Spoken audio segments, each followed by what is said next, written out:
one thing I would have done is had far more control of the business. If you're going to go into a business with a relationship partner, and that, you need to have it structured correctly. You need to have all the documentation behind it, so if that comes to pass, it doesn't affect the business, because it can kill a business, and it nearly killed mine. Jane Stanton is in the business of chocolate. She started the Seriously Good Chocolate Company in Invercargill, New Zealand, and as someone who has had my fair share of her chocolate, I can rightfully say it lives up to its name. It's pretty damn good. As hard as it was, I refrained from jumping the counter and consuming bucket loads of the stuff while in her shop for the interview. Good thing I controlled myself, because in doing so, I got to hear Jane's cool story of overcoming challenges and heartache to pursue a dream. My mother was an amazing cook, and one of the things she used to make was these chocolate truffles.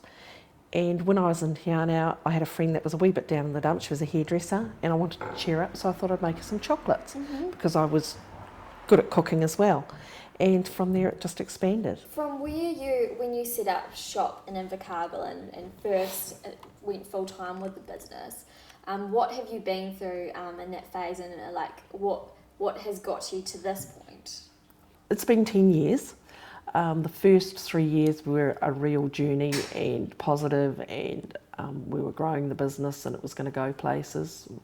But unfortunately, my partner and I had different, he was a personal partner, had different vision, and I didn't realise that we weren't on the same page.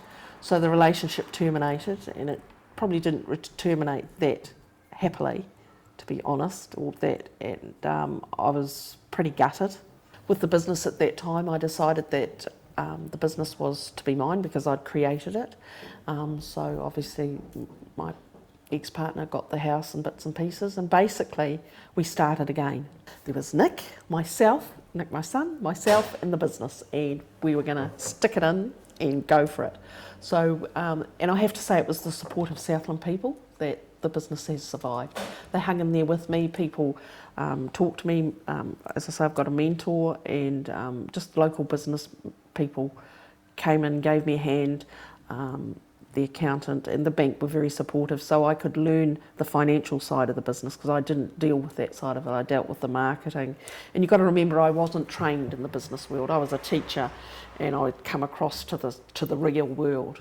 And it's all very well to teach economics out of an economics book, but the reality is quite different. So that was probably one of my major learning curves.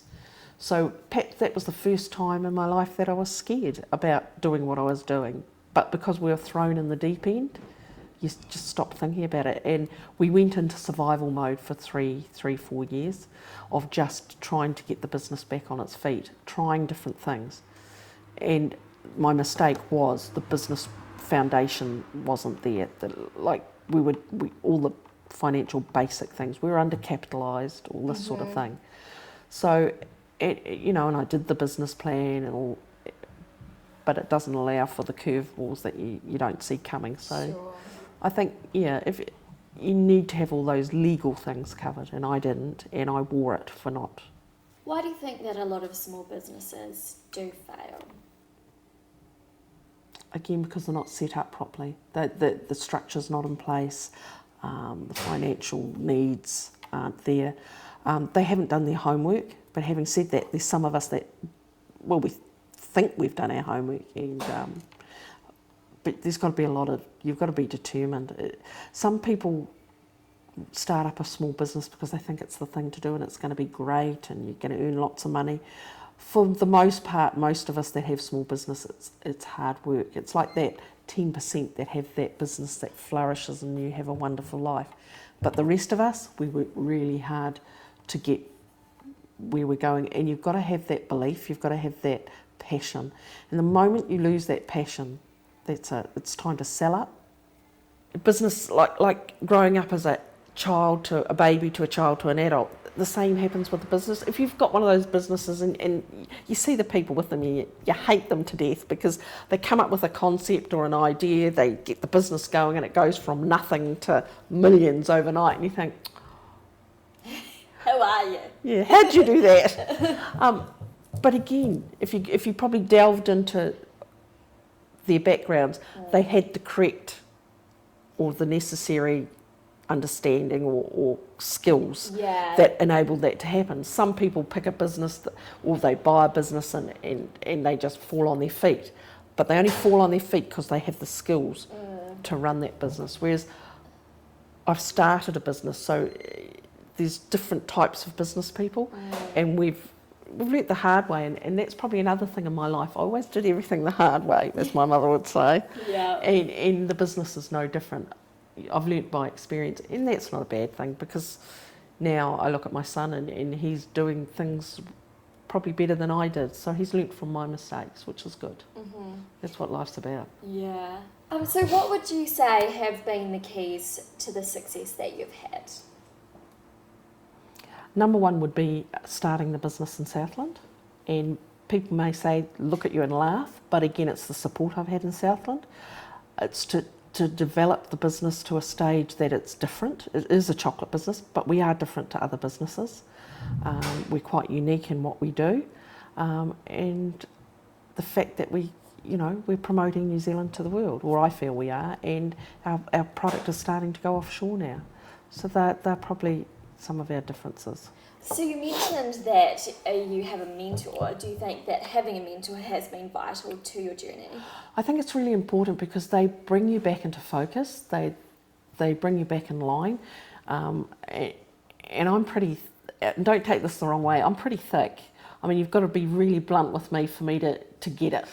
And he is. I mean, then you could just put that out there. That's gold. I mean, there's some things like I'm really onto it with branding and stuff like that, but like, even with staff and they play games, well, I don't get involved because I miss it. It's sort of, okay. Oops. So, yeah, and Keith has been pretty to the point. So you did mention one thing before, but if you could go back to the beginning, what do you wish someone had told you before you started? At an early stage, I should have learnt to understand the financials and the balance sheets instead of leaving it up to someone else. It's really important. You do your business plan, but you do that financial structure behind it.